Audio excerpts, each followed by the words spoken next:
Olá, irmãs e irmãos.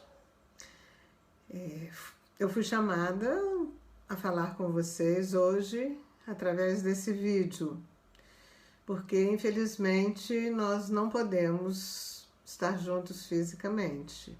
É uma pena, mas é a realidade, né?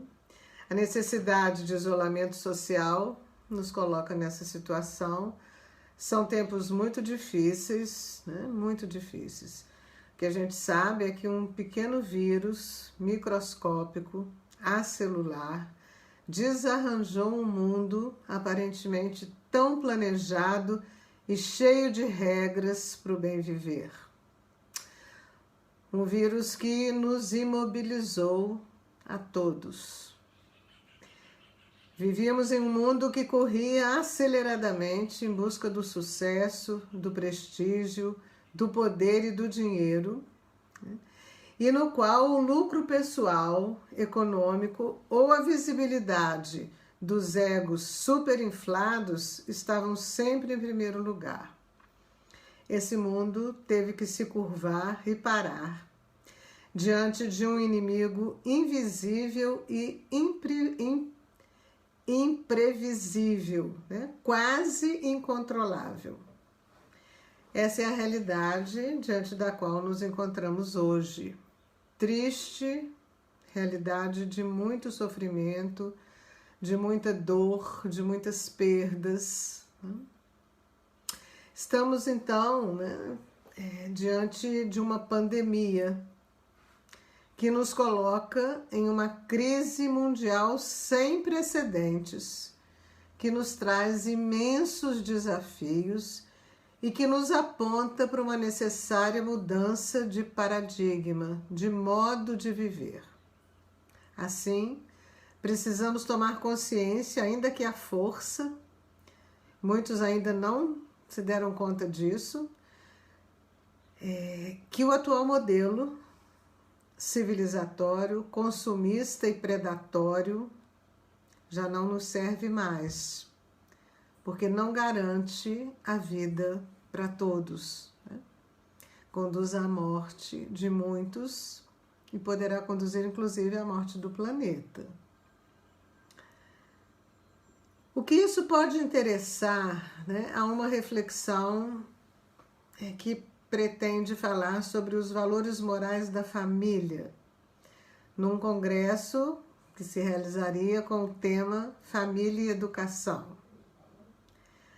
Falar de famílias, né, já traz uma complexidade, porque lidamos com um modelo idealizado que na maior parte do tempo está muito distante da família real que conhecemos. Estou falando aqui do modelo idealizado nessa perspectiva, né? Há um ideal de família posto pela igreja e pela sociedade lá na frente, positivo, um ideal que deve ser buscado, mas que na verdade é um ideal diante da fragilidade humana e do fracasso das pessoas em conseguir chegar a esse ideal. É um ideal muito distante, muito distante. E muitas vezes nós trabalhamos como se esse ideal fosse a realidade. Então nós temos aqui um problema, uma complexidade para falar de família, né? Também como falar de valores familiares em um contexto de tanta desumanização. Individualismos, polarizações, fundamentalismos, né? Ódios explícitos dentro das próprias famílias e dentro da sociedade. Essa situação, né, de desumanização nos tirou, né, da perspectiva de um relacionamento dialógico saudável, né, de uma unidade que leva em conta as diferenças, que leva em conta o plural, né? Então temos aí uma grande dificuldade. O que fazer?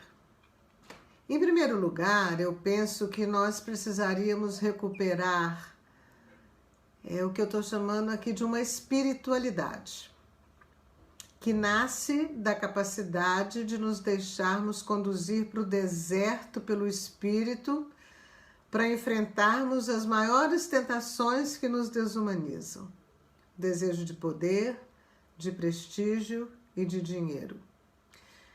Temos várias formas de espiritualidade, de experimentar, de fazer a experiência do Espírito.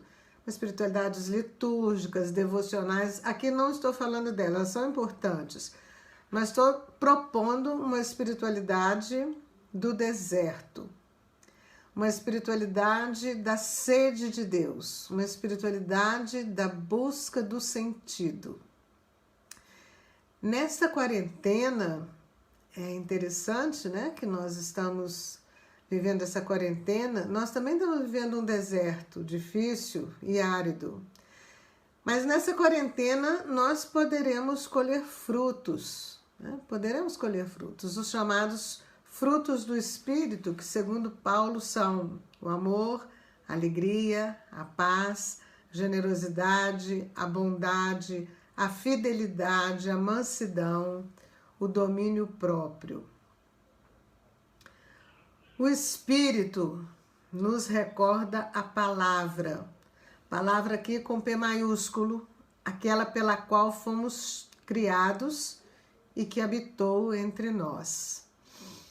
Jesus, essa palavra, ele nos disse no contexto da sua paixão: eu vos enviarei o Espírito e ele vos recordará o que eu vos disse e ainda anunciará outras coisas.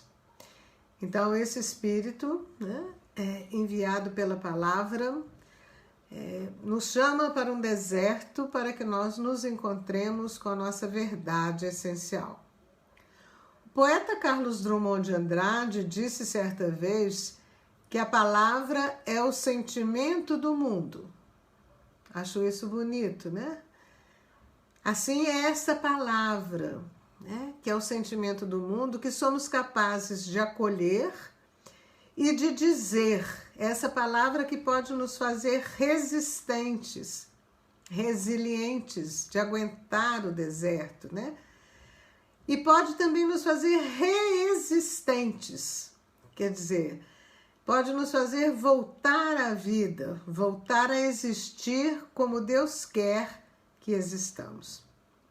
Assim, podemos perceber a necessidade de uma sutileza que nós devemos ter na educação para os valores morais. Uma sutileza que passa pelo cuidado, pela ternura. Não são as regras, nem as ordenações, nem os moralismos, nem as pregações consistentes que nos farão observar o que vale. A palavra que vive entre nós é pronunciada a cada dia nos atos de amor e bondade que constatamos ou que somos capazes de realizar. Esta palavra, com maiúsculo, deve nos recordar o desejo de um outro mundo, com outros valores, com valores que o sustente de verdade, né? Valores do reino que Jesus veio trazer, que é já e ainda não. O Papa Francisco conta que uma vez um jovem polonês, que ele se encontrou com ele, e o jovem, falando do ateísmo atual, do agnosticismo, perguntou para ele: o que eu devo dizer para as pessoas para falar para elas sobre Deus, da existência de Deus e do amor desse Deus por nós? E o Papa Francisco disse para ele: nada, nada, nada. Viva este amor e a sua vida dirá por você. Então, acho que é essa perspectiva da educação para os valores. Nós precisamos viver esses valores. E quais são os valores, né? Sabemos que a família é a base da sociedade. Assim, vamos retomar aqui a doutrina social da Igreja, que nos recorda alguns valores básicos que estão ligados ao princípio fundamental do reconhecimento da dignidade de todas as pessoas criadas à imagem e semelhança de Deus. E esses valores são, partindo dessa dignidade que é própria de todo ser humano, nós temos alguns valores básicos, que são a verdade, a liberdade, a justiça e o amor, que é o valor mais importante, né? Em tempos de coronavírus, né, estamos tendo um contato mais direto com a finitude e com a nossa vulnerabilidade. Daí o medo, a insegurança, as incertezas. Mas apesar de tudo, né, o que a vida quer da gente é coragem, já dizia Guimarães Rosa, né? O que Deus quer é ver a gente aprendendo a ser capaz de ficar alegre a mais, no meio da alegria, e ainda mais alegre no meio da tristeza. Os evangelhos relatam que Jesus nos falou por muitas vezes: não tenham medo. Portanto, precisamos assumir essa palavra, né? Para termos a coragem profética para vencermos nesse momento os contravalores que aí estão. A mentira que se contrapõe à verdade, a opressão que se contrapõe à liberdade, a injustiça que se contrapõe à justiça e o desamor, a indiferença, a falta de afeto que se contrapõe ao amor necessário, né? Então, esses contravalores são causas da nossa desumanização, causas do nosso fracasso como família e como sociedade. Nós precisamos assumir a nossa condição de criaturas finitas, neste momento, sobretudo, sem medo, e deixar de lado a nossa pretensa autossuficiência egoísta e predatória, que nem sequer faz o esforço de tentar ajudar o mundo, ou a sua cidade, ou a sua família nessa situação tão triste de perdas e de doença, né? e de desencantos, né? Então, esse é o momento da graça, né? Esse momento do deserto, esse momento do isolamento, pode ser considerado, deve ser considerado por nós como um momento de graça, um momento cairológico, quer dizer, um momento em que Deus fala para nós, né? Não vamos deixá-lo passar em vão, né? É um momento propício que Deus nos concede para aprendermos na nossa família possível, com quem estamos, com quem podemos conviver nesse momento, as pessoas com as quais amamos ou que ainda não amamos bastante, né? Nós somos chamados a aprender a recuperar os valores, né? O amor solidário, o cuidado para com a vida. Esses valores é que poderão curar as pessoas, as famílias, a sociedade e o mundo. Não deixemos que a graça de Deus passe por nós em vão. Não deixemos, né? Que o Senhor nos ajude neste caminho. Com esperança, vamos em frente. Esperança, coragem e parresia, ousadia profética para vencermos tantas dificuldades e tantos obstáculos. Que Deus esteja conosco. Um abraço.